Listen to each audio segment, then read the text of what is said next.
And I'm gonna preach on some of this in my sermon tonight because it's hilarious how there's this big controversy about my marriage or something, when in reality I actually have a great marriage.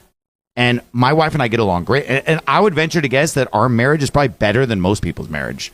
And like I was sitting on the airplane today, and there was a couple right in front of me on the airplane.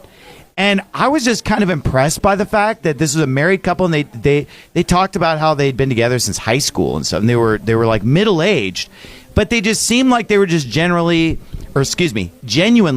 having fun together, enjoying each other's company. They were being physically affectionate with each other, having a good time. You could just tell that they just really liked each other, and they've been married for a really long time. And I was thinking to myself, you don't necessarily really see that a lot. People have been married for a long time, really loving each other, having a good time, really showing their affection. You don't really see that every day. A lot of times people have been married a long time or a little cold and whatever, And I was just thinking to myself, wow, this is really beautiful. This is really great. But then I was thinking to myself, I was just on vacation with my wife a couple weeks ago, and this is how we were. You know what I mean? Like, we were having fun. We're getting along great. We have a great relationship. But there's just this fiction that somehow there's something wrong with my marriage or that my wife is rebellious or something. It's not true. And sometimes you see this coming from one guy in particular I'm thinking of who got divorced a couple of months after calling you out and saying that your marriage is bad based on lies. It's just amazing who this is coming from, is my point, where this criticism is coming from. People who themselves oftentimes have totally screwed up marriages, and then they want to attack the man of God for his marriage when they have absolutely no idea what it's actually like, because it's your private life. And one other thing, too, that I wanted to mention is this.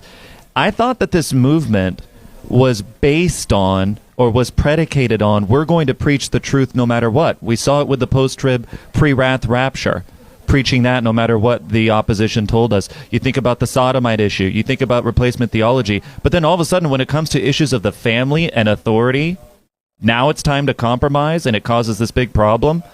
It seems like, I guess, when certain loudmouth women get involved, that's when the temptation becomes even greater to back off. I think there's a big role to play. These women play a big role, is all I'm saying. These loudmouth women, some of them wives, play a big role in the compromise that you see going on. Yeah, and the other thing is that, the Bible says, judge not that ye be not judged. For with what judgment ye judge, ye shall be judged. And I'm thinking to myself, wow, you're going to get up as a pastor with a bunch of little kids in your family and get up and come down on somebody like a ton of bricks for having issues with adult children who've already left the house. Now you're going to be held by that standard for the rest of your life. Yeah, we'll see how it goes. Yeah, because it's like, if you think about it, that's a scary place to be, because it's like, oh, now if any of your kids as adults, when they're totally out of your control and you have no power over what they do because they're adults making their own decisions, now you're going to be held responsible for everything they do as adults because you're holding someone else responsible for everything that their adult children do after they're out of the home and gone.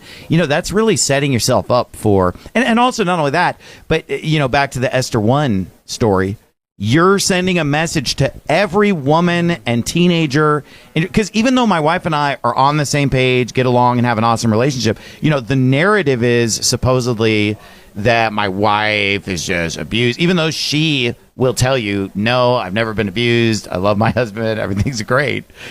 That's the narrative, though.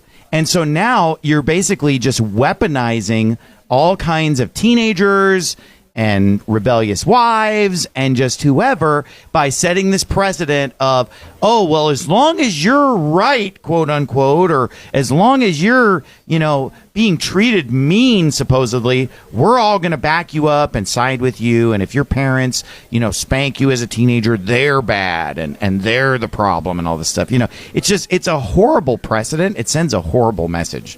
And so, these guys are really taking a gamble here, because if they think that they're just guaranteed an outcome with that because if you look at the Bible, you got all kinds of people's children that didn't pan out, or even that did pan out and then later as adults. Virtually no good examples if you have their doctrine. Like you'd almost have to believe everybody in the Bible is just a bad parent, virtually speaking. which is kind of just an insane idea, because if that's true, then why even put any effort in? Why put any energy in? And to me, I think a lot of people are discouraged about being parents because maybe they have the wrong viewpoint or they have the wrong idea. They think like that everything's guaranteed, or maybe they kind of beat themselves up for every little minor mistake. And to me, obviously God commands us to be fruitful and multiply. The Bible says, happy is the man that hath his quiver full of them. I think that children are a blessing, and I think that if you do what the Bible says, you're going to have the best results. But nothing is guaranteed. There will always be exceptions.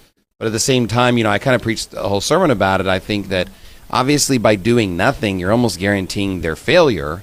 By doing all the things right, you're giving them a high likelihood, a high chance of success. And I heard those sermons, and I think that they were really good sermons, and I think that was a really insightful point that you made. And it's sort of like life, Obviously, we're not into Greek philosophy, but one thing that is common in Greek philosophy is the idea that everybody in life is going to have a mix of good and bad in their life. And obviously that's a biblical concept too, that the good day and the bad day, the Lord has set the one against the other.